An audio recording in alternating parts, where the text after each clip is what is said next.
The perfect relationship. Now, most of us raised on planet Earth instantly go to friendship or romantic relationships. That ain't what we're talking about. Because the truth is, we relate to everything all the time. Especially that category of, I just cannot relate to that. Really? Because you just did. It's right there in that same neighborhood with, you can ask an audience for people to raise their hand that talk to themselves, and invariably one or two people will not raise their hands. And then it's, well, did you not just say, I don't talk to myself? Just saying, we're way more alike than we're different. The perfect relationship is the relationship with the divine, with our Creator, and with one another, and with our planet, and with ourselves. And all too often, we make it about another person. And we think our relationships are only as good as the feedback we get in that communication with another person. Now, what I want to offer you to consider is the feedback you're getting from that other person is your consciousness. It would be really easy if it was about them. Because then you could just pick a different them, problem solved. That's not what's happening. We are always creating our own experience from our own consciousness. Now, if that's true, which I know it is, always is pretty inclusive. Would you agree? So there's no room in always where sometimes it's your fault. I want it to be. Oh, do I want it to be? See, because then I don't have to do anything with it. And the truth of the matter is, our consciousness is causal. It doesn't cause you to do anything. My consciousness causes me to do things. It causes me to experience things. It causes me to react from an unfiltered place versus taking responsibility to be conscious and respond. No matter what someone else does, I am responsible for how I respond. And in this beautiful thing called oneness, what's true of me is true of you. You're welcome.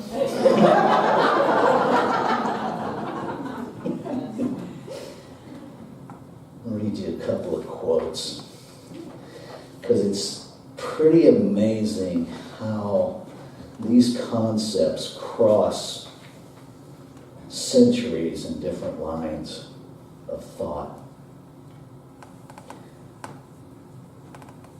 In the Course in Miracles, it says, the holiest of all the spots on earth is where an ancient hatred has become a present love. How we respond is up to us. We can continue the hatred, or we can be about this thing called transformation. True transformation You have to consult the caterpillar, not the butterfly. See, we all want to be the butterfly, but we forget that in order to be the butterfly, first we have to be the caterpillar. And the caterpillar literally becomes unrecognizable in the transformation process. So if you really want to transform, understand that the you know today must become unrecognizable to truly transform. That's what we're talking about when we say living in the mystery. Because you know your caterpillarness. You know. You know when you're acting like a butterfly and you're really a caterpillar. We all know. We ain't gonna lie to each other. You don't have to tell me the details. I'm not telling you my details. But we know. And most of us really want to be the butterfly. But we don't want to be the caterpillar. And I don't blame you. Caterpillar rolls itself up really tightly in a dark cocoon where it cannot see a thing. And then it literally dissolves into a gelatinous goo that is quite indefinable, all on the trust of a promise that if it will surrender to the transformation, it will emerge as a butterfly. Now that's living in a mystery. I am about the business of being the caterpillar over and over and over with everything that comes up in my consciousness that needs to be transformed. Where do these things show up? In relationships. In my relationships with other vehicles in traffic, they show up frequently. I ain't judging, I'm just saying.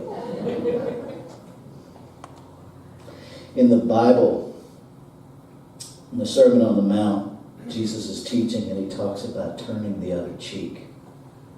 And what that's about is not returning. If somebody whacks you, you don't whack them back.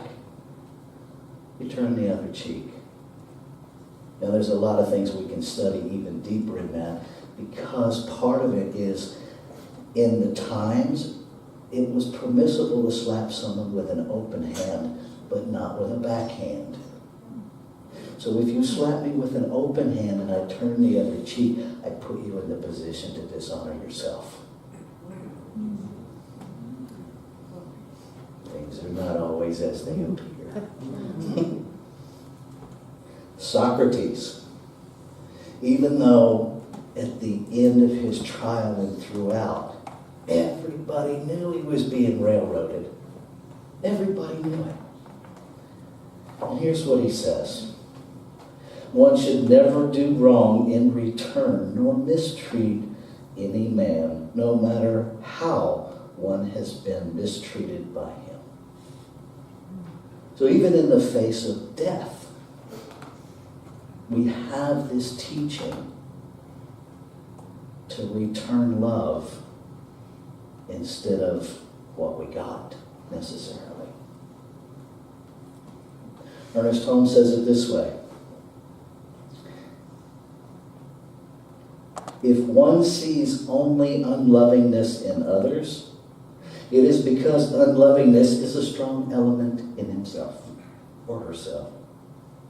The light we throw on others is generated in our own soul and sees them as we choose to see them. I see in you what is in me. Now, that applies to the positive too. So those people that you see, that you are amazed by, that is in you. You can't see it in them if it's not in you. Because you are the frame of reference for everything you see. That's the oneness of creation. We're seeing ourselves in a different container.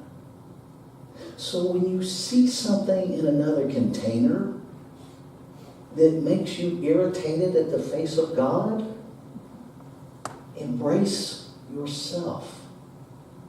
Turn your relationship inward.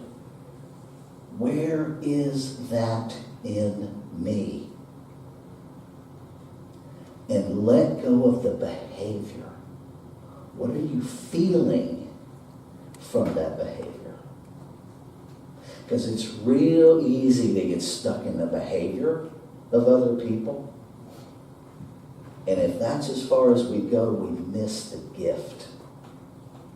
And what did you feel? If somebody lied to you, lying is the behavior. What did you feel when you got lied to? And then you look at, where am I creating that feeling inside of myself? And it may be that you're lying to yourself. On occasion, we kind of, sort of, maybe some of us might do that on a really bad day. I pretty much think at some point I do that 7 days a week at some point. You know, it isn't intentional, it's habit. And we have a lot of habit energy. Relationships, you can Google relationships, and oh my goodness, you will get tons of advice. I recommend throwing most of it away. Because they say the perfect relationship is not possible. If you Google the perfect relationship, most everything comes up and it starts with, many people want the perfect relationship. This isn't even possible, but here's what is possible. It is possible because you were born with it. Not only is it possible, it's happening. Our relationship with creation can't be anything less than perfect. Because for it to be less than perfect is to say that some element in creation is flawed. Where is it? I'll wait for you to go find it. Creation is never flawed. We disconnect from its perfection. We buy into the lies of socialization. And even that is part of the perfect human process. So I'll offer you these. The perfect relationship is always with you first. And so if you want to be non-judgmental with other people, stop judging yourself. And it would be really easy if I could just go, stop it. And it was all done. It won't work that way. Because we have to find the roots of what the message is underneath. That somehow we've bought into the lie that we're less worthy and deserve to be judged. Okay. So there's your caterpillar. Get to know your caterpillar. Have discussions, not fights. And again, I'm talking about with yourself. Okay. How many of us are so quick to go to, that was really stupid. What are you thinking? Rather than, you might want to consider this instead of this. What's your internal dialogue? Is it fight or is it discussion?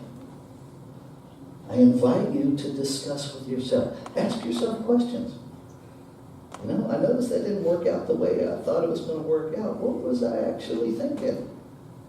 Sometimes I find out that I just wasn't. Wasn't that I was thinking anything in particular, I just forgot to think. And when we can be gentle with ourselves, we can do it differently. Mutual support. Create a relationship where your outside is supporting your inside and your inside is supporting your outside. Get in alignment with yourself before you try to get in alignment with other people. Intimacy. Most of us hear the word intimacy and we think sex. That's not what I'm talking about. I want you to reframe intimacy as into me I see. Into me I see. Take a look in there. Who are you really? Who is in there just itching to get out? And you're scared to death to risk the vulnerability to meet that person, much less to let that person be seen by someone else. And that'll take you to all the fears that you're holding on to. There's a lot of work available to us. Trust. Trust is earned. And so you have to have a spiritual practice. And your spiritual practice isn't about anybody else. It's about you, getting to know you. You falling in love with you. You communing with you. And as you do that, and you take some risks, you build some trust with that inner self and the outer self. They begin to, okay, I can depend on you. Okay. Understand compromise does not mean you're giving up. Most of us think that compromise means we lose something. Think about compromise as coming to the middle to gain for both sides. Okay? Bridges are built through compromise. Otherwise, you have this side, and well, good luck getting across. There has to be a middle. The middle is the compromise. We tend to look at what we're sacrificing instead of what we're gaining. Shift your perspective.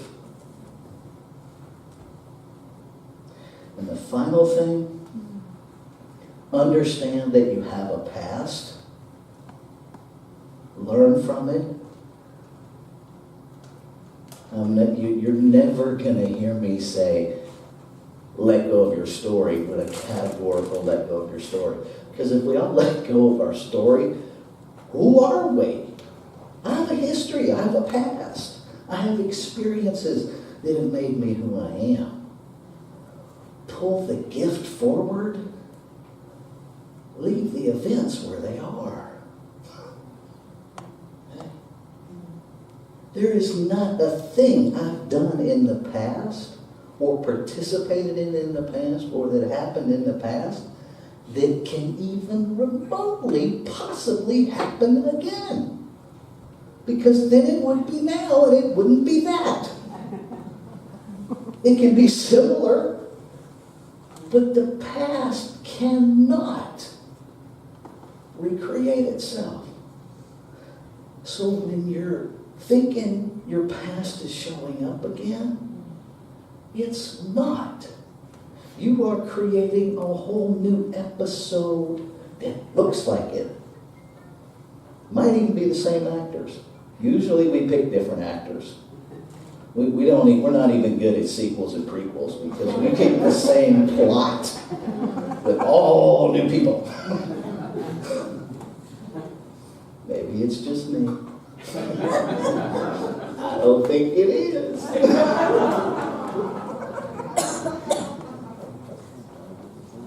Cherish your past. Love it for the gifts that it gave you and honor it by living the wisdom that came from your past instead of trying to change it by recreating it. Because you can't. Let that lie go. Let it go. Become the caterpillar. We are beginning a relationship. We actually began a relationship the moment I submitted the paperwork. Actually, the moment I knew it was open. You just didn't know the relationship was happening at that point. Okay. We're going to have conflict. Yay! Because Because conflict is creative. You don't believe it? Ask anyone who's ever given birth.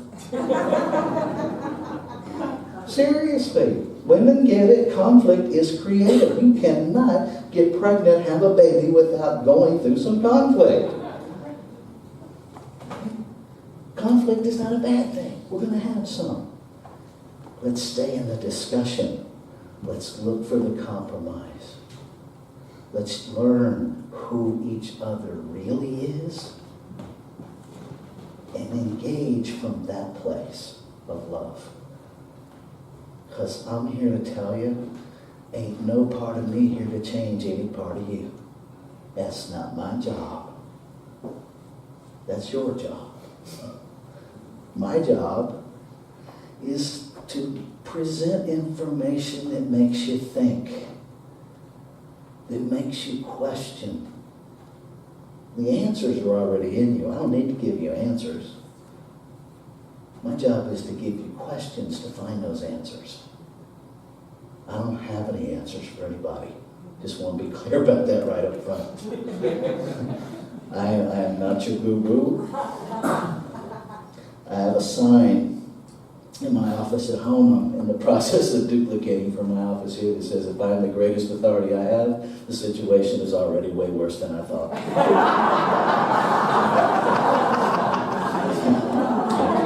So, if I am the greatest authority you have, we'll all hold you in prayer. Because you don't need it. I'm not the authority on your life, you are. But what I do have is the skills and the heart to help you learn that. To help you build the confidence to be the amazing you that you are. And you may not even know that yet. That's what I know about you. I know unequivocally that you are amazing in ways you have never even imagined. And when you tap into that, oh my God, there will be no denying it ever again. That's what I want to celebrate with every one of you. That's what I want to celebrate as this center. It's what I want to celebrate as the whole community of Grass Valley. This is bigger than us. And clearly we need a bigger space.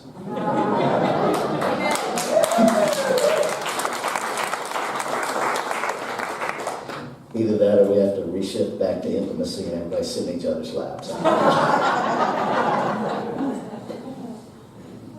I love you. I am honored. Just honored beyond words. So let's take this message into prayer. How good it is. How good it is to know that I am in the company of the one, the infinite, the all in all, that singular source of creation that creates out of itself, by itself, to be itself. That is the oneness which is in us, in which we are in. Each one an exquisite individualized expression of that divinity, of that creation. And because we come out of it and live within it, all that it is must be in us and around us all the time. It can be no other way. And so in this moment I speak my word, which is the word of the one speaking through this physical being, claiming and affirming, demanding that the evidence of oneness be the order of each life in this room and beyond. That we each lean into that commitment that says, I got you. I got you in this process, in this physical journey. That we learn to love at a level that blows our own minds. That peace is who we become. And then it's who we be. That we put our relationship with the divine first, knowing that that is the relationship we will have with everyone and everything outside of our physical being. Grateful for this opportunity to be of service, to be that hollow bone of spirit, to be used and used and used again. Grateful for the truth of the Word, the truth of oneness, the truth of creation, the truth of the way the law works, that there is no waiting period. That just as quickly as it is spoken in voice, it's done. And we trust that. And so it is in this gratitude that I release my word, knowing that it's done complete, done perfectly, and done immediately. I let go, I let it be. And so it is. So it is.